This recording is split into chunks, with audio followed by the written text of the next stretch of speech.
walaupun beliau wafat 1004.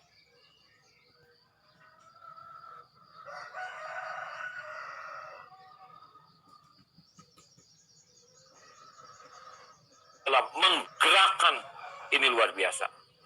Jadi kalau kita ingin tahu kualitas kepemimpinan seseorang, maka baik formal mau tidak formal, mungkin dia tidak punya jabatan formal, tapi dia punya kemampuan membuat orang memiliki cita-cita, visi, dan membuat orang tergerak mencapai tujuannya.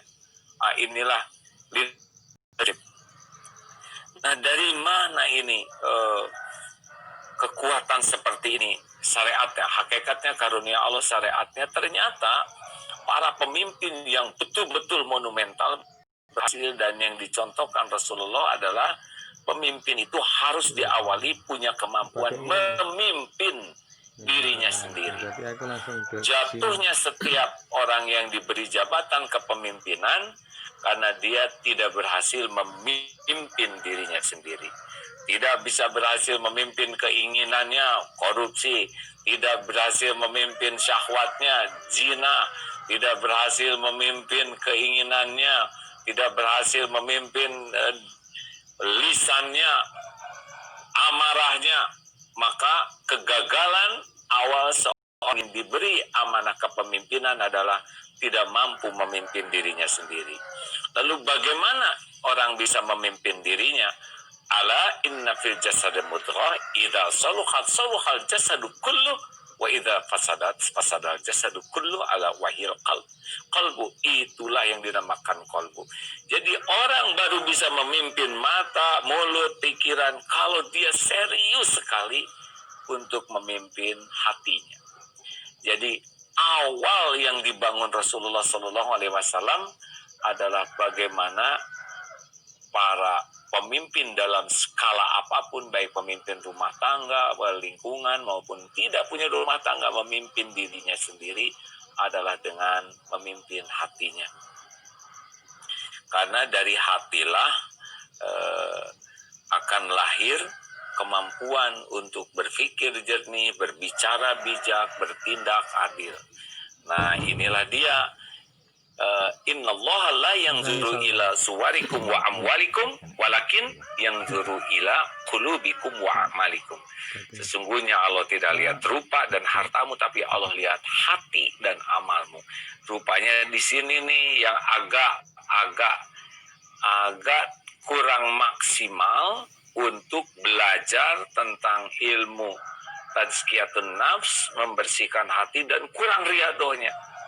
Sehingga karena tidak fokus untuk membersihkan hati, maka nauzubillah, kalau hati kita kotor, contoh saja, hati kita ria, semua kesibukan kita tidak dicatat jadi amal.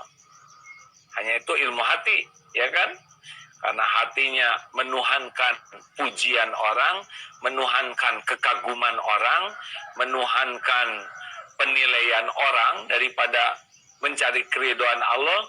Padahal dengan dakwah, dengan Quran, dengan hadis, dengan jihad, tetapi hatinya kan bukan Allah yang dituju.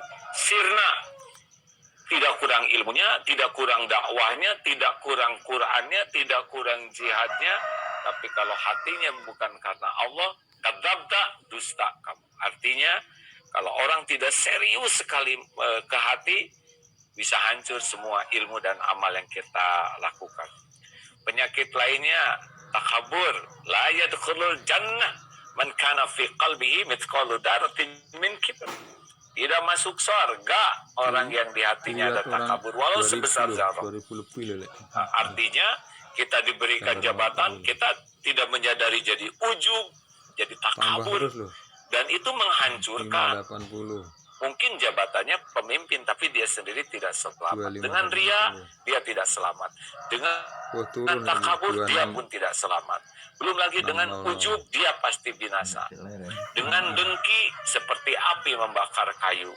Dia pemimpin, tapi dia dengki kepada umat yang lain, kepada majelis yang lain, kepada organisasi yang lain. Padahal dia saudara kita juga. Saudara seiman yang sholatnya sama, syahadatnya sama, tapi hati kita SMS, susah melihat orang senang, senang melihat orang susah. terbakar habis, muflis nanti kita. Artinya tidak cukup kita belajar agama, paham agama, mengamalkan agama, tapi kita harus berusaha keras membersihkan hati kita supaya amal kita diterima oleh Allah. Ini prolognya ya, jadi maaf siapapun di antara kita yang tidak pernah serius mempelajari bagaimana hati, dan biasanya ilmu hati ini diawali dengan ilmu tauhid, ilmu mengenal Allah. Sehingga kalau orang yakin kepada Allah, buah dari qalbun salim, maka dia yang paling sulit dalam hidup ini adalah lupa kepada Allah. Dimanapun dia berada, dia selalu merasa wa huwa ma'akum aina ma kuntum wallahu bima ta'maluna basyir. Al-Hadid ayat 4. Dan dia Allah bersamamu, ilmunya, kekuasaannya, rahmatnya dimanapun kau berada. Dan dia melihat, dan Allah melihat apapun yang kau kerjakan. Jadi seorang yang serius sekali menata hati, dia selalu merasa tidak pernah sendirian. Dia selalu merasa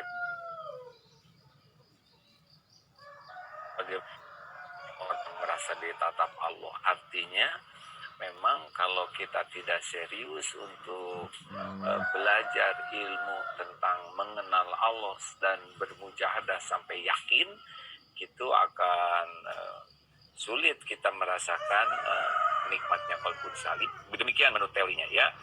Dan kita kalau tidak belajar tentang ilmu penyakit hati,